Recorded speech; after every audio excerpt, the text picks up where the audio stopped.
In this video, Shevelle McPherson and I will share with you how to legally boss up your business for ultimate profit, protection, and peace of mind. As always, before we get started, make sure you hit the bell and you subscribe to our channel so you never miss a thing. Shevelle is known as the legal boss, and she began her career as an assistant district attorney for the city of Philadelphia. And she specializes in civil litigation, criminal defense, and business law. Shevelle has been recognized as the top 100 national trial lawyer, a rising star super lawyer, and a lawyer of distinction. And she's also the owner of Soar to Success Academy, where she serves as a business growth and legal expert, helping small business owners get legally positioned for ultimate profit protection and peace of mind. And she's also an award-winning international speaker and a 2-time best-selling author. So welcome, Shevelle, to the show. I'm excited that you are here with us today. Okay, well, Shevelle, thank you so much for being here with us today. I'm really excited to talk to you about the legal side of our businesses. Thank you so much for having me, and I'm excited to talk about it with you. It's going to be a great conversation. Yeah, of course. So what I really want to know first is, if you think that most business owners and entrepreneurs don't take it seriously enough, right? Is that really a topic, the legal aspects of our business, that people like to overlook? It is one of the biggest things that people overlook. And I think one of the reasons is because people have a tendency to move fast if they want to get out of pain, right? So like if your house is on fire, it's 911, the firefighters are there, they're dragging you out. Nobody has to beg you to come out of your house. Like, you're looking for help. But when your house is not on fire and you think everything's okay, even though there's some dangers lurking around it, you don't pay it any attention, because it's like we respond to problems as opposed to preventing problems, right? Yes. So most entrepreneurs, they ignore the legal side of their business until there's a fire. So they pay attention to it once there is a legal problem already. Absolutely. Usually, now that I do some of the coaching side of it, I'm there to help put preventive measures in place. But that's how my coaching side started, because before coaching, I was reactive. People would come to me because there's a fight with the business partner, or they would come to me because someone is stealing their brand, or they would come to me because there's a dispute with a client, or there's a chargeback. Again, a problem. So I was like the firefighter of the business. That's when most entrepreneurs came. And that's actually why I started coaching from the beginning, to try to get them to take measures beforehand so that I'm not the firefighter. Absolutely. Yeah. And I like what you say, you're protecting our profit, and you're giving us peace of mind too, knowing that we are in good shape, if something should happen to us. Absolutely. Absolutely. Yeah. So let's jump right in. What are some of the biggest blind spots, or, things that people like to overlook? Well, there's a few things. The first thing is, most entrepreneurs don't think, they typically overlook the entire legal side, to be honest with you, because most entrepreneurs think they don't need to do anything legal until they get a client. They don't need to protect their profit until they are profitable, right? So initially, they don't think about it at all. But the critical thing also is starting without, like, the very first thing I always tell entrepreneurs to do is put your business inside of an entity. Make sure you have some, like, shelter. And I always say to my clients, would you be homeless? Could you imagine if you were homeless when this pandemic hit, like when COVID came, right? When we all had to go quarantine in our homes. Mm-hmm. Your business needs the same type of shelter, because you have quarantine issues too. You have clients that are going to want to get out of your programs. You have business partners that are going to want to get a divorce. So you have all these things. So do you have your business in a shelter? Because that's what's going to protect your personal assets. You don't put your business in, you don't separate yourself from your business. And that's the first thing that entrepreneurs need to understand. Mm-hmm. It's like the separation of powers, right? You want your business to be its own separate entity, so that if things happen, because sometimes they do, it doesn't mean that we can prevent everything, but you just want to make sure that if something goes wrong in the business, that the business will deal with it. But you, like Carolin, you'll still go on. You'll still have your house and your family, and your kids don't have to worry about, their trust fund or your retirement or, your travel. You don't have to worry because you separated it. Absolutely. So does that mean we build, that's what an LLC would be for, right? Or a Right, you would, yeah. corporation? Typically, most entrepreneurs would do like an LLC. I always say consult your advisor and see what's best for you. But an LLC and a C corp or C corp where you're taxed as an S corp are typically the structures that most entrepreneurs go in. And most entrepreneurs that are just starting off, if you're under like 100,000, an LLC is very feasible. Yeah, and that's a good point. So under 100,000. So people might think, well, I'm not making money yet, or to your point, I don't have a client yet, so I don't need to be protected. But should we do it right from the start? Like when you decide to launch the business, it should be part of it immediately. It should be part of it. And I'm going to explain to you why. This is the example that I love to give all the time. I give this example of if you're starting in business, you really don't have a lot. Most entrepreneurs don't have a lot when they're starting in business. Some of us are taking money from retirements, from our savings or whatever to launch this business, right? So you don't have a lot of assets. So you typically have more to lose than say like if someone sues Oprah Winfrey and she has like a gang of money, right? So she can actually fight back and defend herself. And I've actually seen her fight litigation that she just didn't settle. You have more to lose. So if you get sued and you're not in Oprah Winfrey, so to speak, you can lose it all. Like I just said, if there's no separation, you can lose everything, the house, the retirement. If Oprah, who is settled and it's making good money, she gets sued and she doesn't have it, she can still afford to do it. But the point I make is the less you have, the more important it is, because you have too much to risk. Yeah, you can't afford to lose anything. You don't have anything. Exactly. Yeah. So we need an LLC. We need the separation of entities. Absolutely. And then what's next? What else? So what I usually say, and what I'll talk about this when I talk about the following thing, but the first thing is you want to make sure that you have your business in some type of entity, which we said is shelter, which is like an LLC. Then you want to make sure you have effective legal agreements, because you want to make sure that you have the rules of engagement between you and your client settled at the initial part, because it's like, when you get married, you're happy, you're excited, everybody wants to, please the other person. But when the divorce comes, it's messy, right? People are fighting over the cats. They want to split the kids in half. It's the same thing with your business. If things go wrong, your client is no longer your friend. Your client isn't smiling, right? And your client also doesn't remember the same terms that you remember, because that's why you're fighting.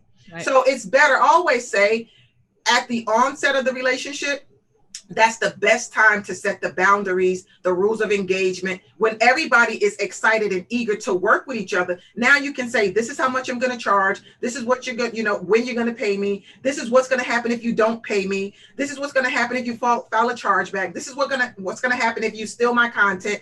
Everybody, needs to have a mutual understanding at the beginning, all parties of the agreement. Yeah, absolutely. I have to say that I really like the agreement that we have. It's probably on the more intense side with how much detail is in it, but it served me so many times when there were just simple questions, or sometimes clients were trying to, get out of an agreement, or, like you said, just, stop the engagement. That does happen at some point. You never know. And having, your legal ducks in a row, so to speak, really has been so important.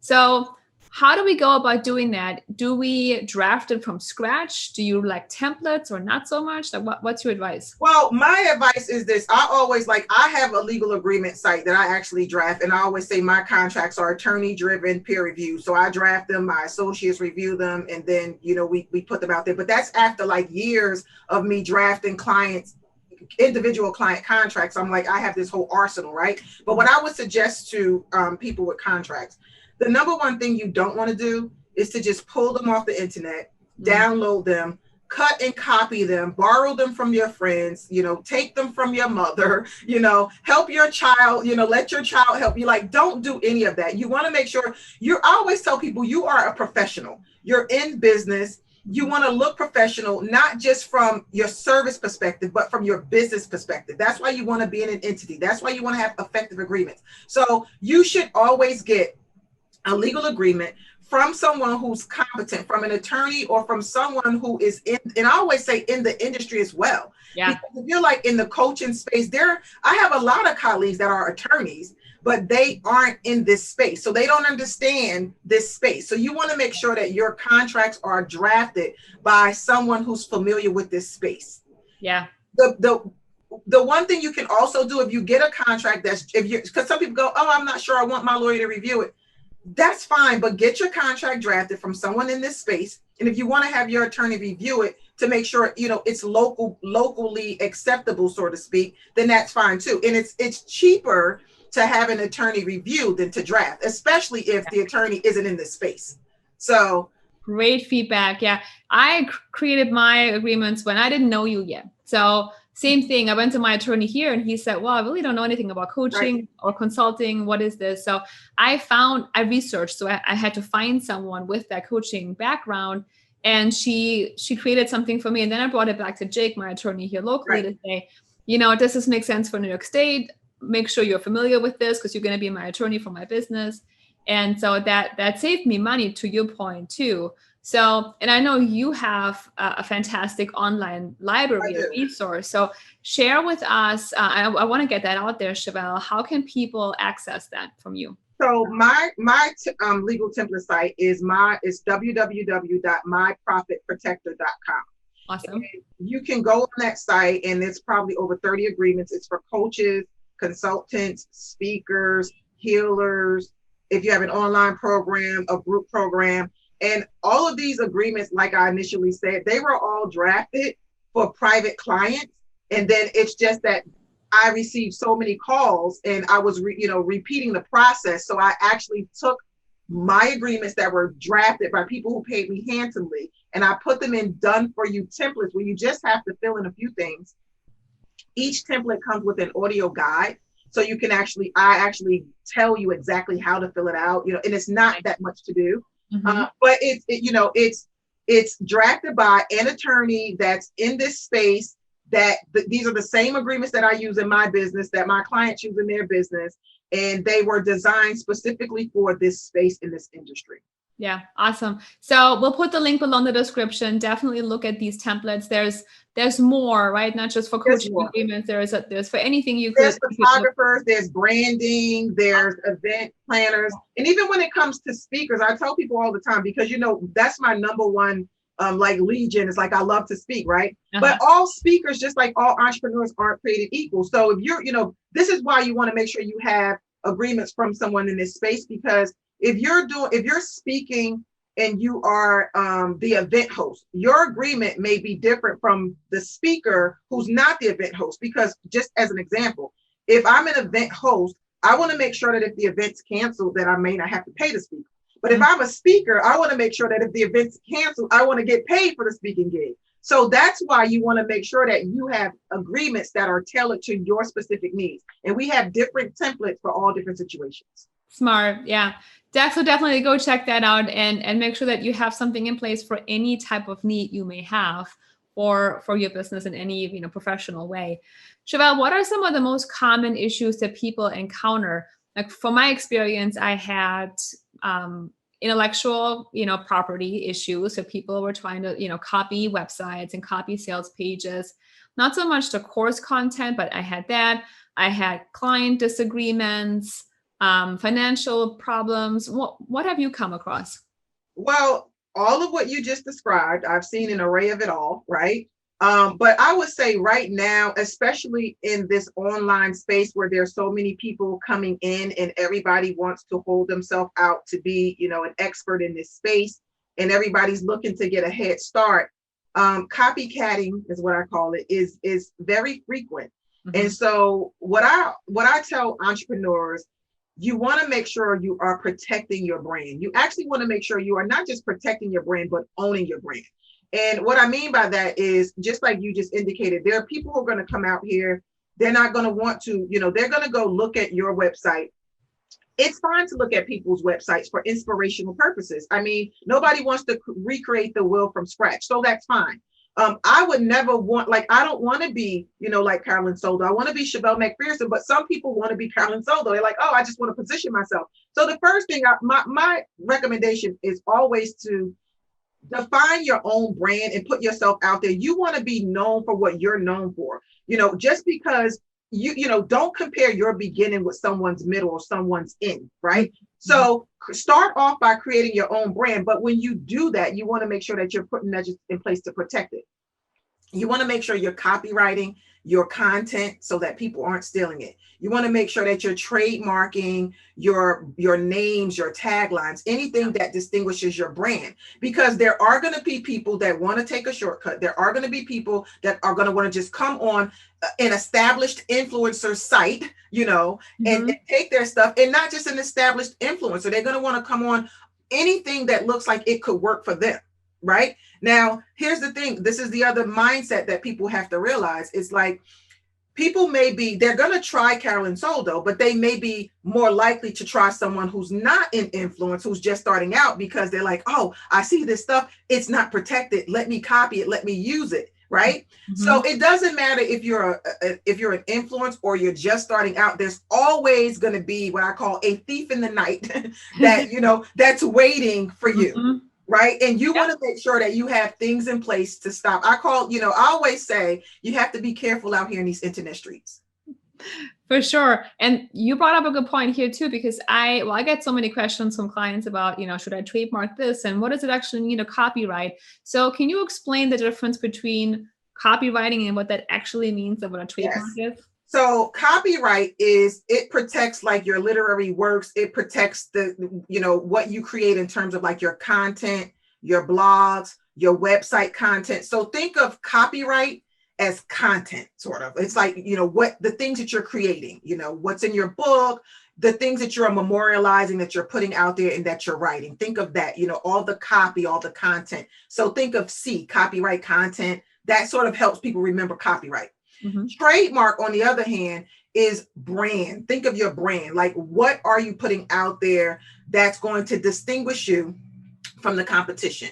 What, your name, the names of your courses, because I always tell people the content of your courses, think content is copyright, but the names of your courses, the name of your business, that's your branding, that's trademark protection. So both are protected through the, federal government, but one is through the Copyright Office and one is through the Trademark Office, right? So they protect different things. So you have intellectual property that will fall under the category of copyright, which again are your creativity, your works and things of that nature. And then you have your intellectual property that will fall under trademark, which would be your brand, which would be your taglines, your logos, anything that distinguishes you. So it's like if I said to you Apple right now, you'll probably think of Apple Computer, right? Because they've branded themselves. If I said Nike, you might think of the swoosh because they branded themselves. So I always tell entrepreneurs, what is it that you're putting out there that people are you want people to think this belongs to Carolin, this belongs to Shevelle.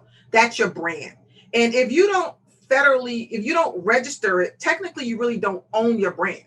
And I've run into problems with clients where they've come to me, because this is the other question that comes up. When should I trademark? That's a common question. And trademarking it's an investment. So I usually tell people, you want to trademark a name when you know that it's something that you're going to keep. It's going to bother you if someone uses it or steals it. It's important to you, right? It's like naming your child, right? Once you give it this name that, you're not going to change your child's name. So once, your baby is your child, once you name this and it's something that you're going to stick with, in the beginning, you have to fill it out because we're changing in the beginning. We're trying to figure ourselves out in our brand and where we are, right? So the names you come up with initially, I wouldn't say as soon as you get a name, go run and trademark it, but you still should do your due diligence. You still should, check it, make sure it's available, make sure nobody else is using it, and, periodically check up on it. But the moment you decide, like, this is the name for me, like, I'm keeping this name, I don't want anyone to have it, that's when you trademark it. Yeah, for sure. I think I waited. So we trademarked Brand Your Passions. And we couldn't trademark the Powerhouse Coach because an actual trucking company owned that, like, a coach. So, but I waited a good year to really make sure that I liked the name and I was going to use it, I think, to your point, for the long term, and I didn't want anybody else to use it. And I don't know if we did this right, but we went through a legal service online, and it was not cheap, I have to say. Like, it was a couple $100 to get this done, but you get the certificate from the government, and it's the trademark office, and it's official, and then you can prove that this thing is yours. Now, just to be really clear, to copyright something, is it enough to put the little C at the bottom of our pages? Well, so here's the thing. When it comes to copyright, you should put the C there, because what the C does is that's you letting the world know that you're claiming ownership to it. Okay. You have every time, and I tell people this all the time. Whenever you create anything, you own it because you are the creator of it. The purpose of copyright is to make sure that you are the registered owner. So there's a difference, right? Mm-hmm. You create a blog or you create content, you created it. You're the original owner. The problem becomes if someone steals the blog and they use it. So Carolin has this blog on her site. Shevelle has this blog on her site. Who owns it? Who created it? Mm-hmm. Now, if you have a copyright registration certificate, most likely, you are the registered owner. But if that person, and this is the other thing, if the person who also has it, if they stole it from you, clearly you're the registered agent, the registered owner. But if the person who's using it has been using it before you, then we have to look at the common law rights to it, right? Mm-hmm. So I always say, make sure when you create something, if you're going to copyright it, copyright is not as expensive as trademark. So you don't have to wait a long time. I think it's like $35 and it's not that complicated. Mm-hmm. Good. But there's no reason. So, but if you don't copyright it, at least put the C there, because if it comes down to who used it first and who's been using it, that C, that will help you show that this belongs to me. I created it in 1998. This person is now using it. And the first time they put it out there was 2010. Yeah. So even though I didn't, register it, right, I've been using it, right? It belongs to me. So it belongs to you. Clearly you own it, but it just becomes proving who it belongs to if there's ever an issue and it's not copyrighted. And the first use, that's a good point. And generally the website would tell us when the blog post was created or the page was created. Yeah, smart. So are we missing anything? We talked about the LLC, coaching agreements. Is there anything else we haven't talked about yet?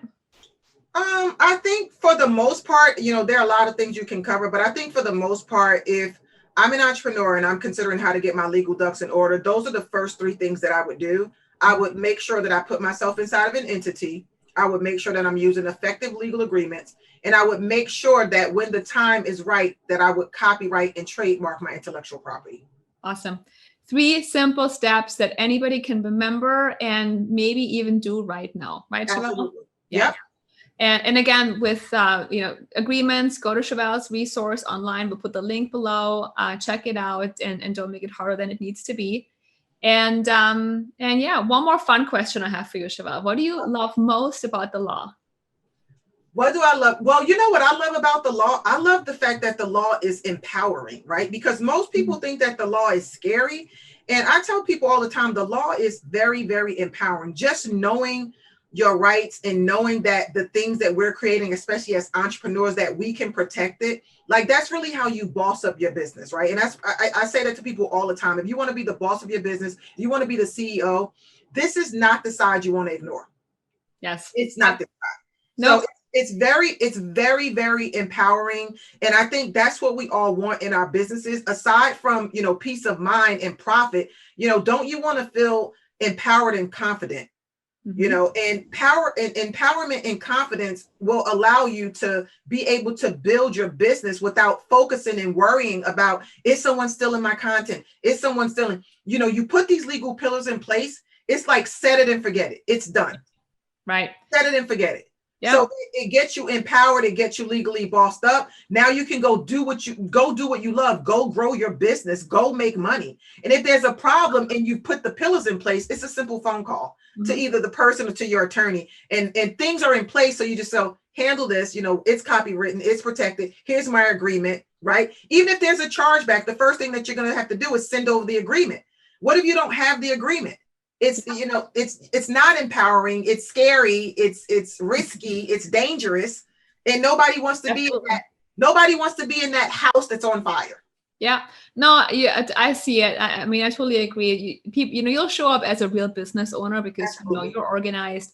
And one other thing that came to me, I don't know if this is important, but for things like finances, banking, if you ever want to take out a loan, borrowing, you'll need to show that you're a real entity too, and that you have all that stuff in place. So for that reason, it's really important too.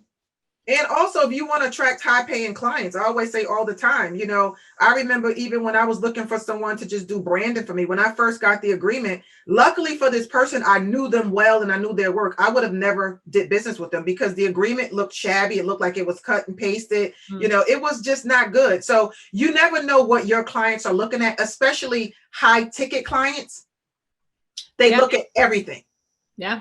Well, they know they have high expectations, and they're high expectations. Likely professionals too. And I always say, if you're asking someone to pay you high money, a lot of money, do you think they're going to write a check out to Joe Blow, or how about Joe Blow Incorporated? Right. Even though it's Joe Blow, it sounds better if it's like Joe Blow Incorporated, right? Sounds like it's a real business. Exactly. Yeah. So tell us, where else can we find you? Are you on LinkedIn, Facebook? What's your favorite place to connect with people? I'm on all of my handles are Shevelle McPherson. So I'm on Facebook as Shevelle McPherson. I think LinkedIn, I'm Shevelle MC. LinkedIn, I'm Shevelle McPherson. Instagram, Shevelle McPherson. Everything Shevelle McPherson except for Twitter, which I'm not on that much, which is Shevelle MC. Yeah. So you can find me there.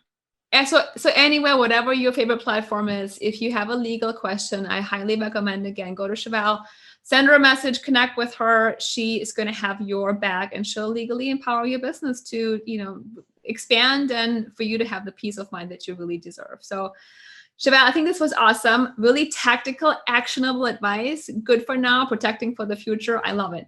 So thank you so much for being here today. Thank you for having me. And now we would like to hear from you. What big ahas did you have during this episode? What action steps are you going to take right away? We want you to be legally protected, safe and sound, and grow your company in the right way. So let us know down below in the comments. Shevelle and I will be checking back, and we'd love to have a conversation with you. Now stay focused on your goals, because I believe that your expertise and your message is meant to touch and impact the world. If you like this episode, make sure you give us a like, subscribe to our channel, and make sure you come back again next week for more powerful business scaling strategies for your powerhouse business. Until then, take care, and I'll see you soon. Do you often feel stressed and overwhelmed from growing your business? Do you crave more ease and happiness from your success? What if I gave you a tool that has the power to instantly make you feel focused, peaceful, and at ease, all while growing your business faster than ever before? I've created the Business Growth Scorecard that has helped countless businesswomen replace overwhelm with confidence, and now the scorecard is available online. It's free, takes less than 10 minutes, and provides you with a customized growth plan, including your personal scores. Go to businessgrowthscorecard.com to take the test right now. I look forward to helping you grow your business with ease and excellence.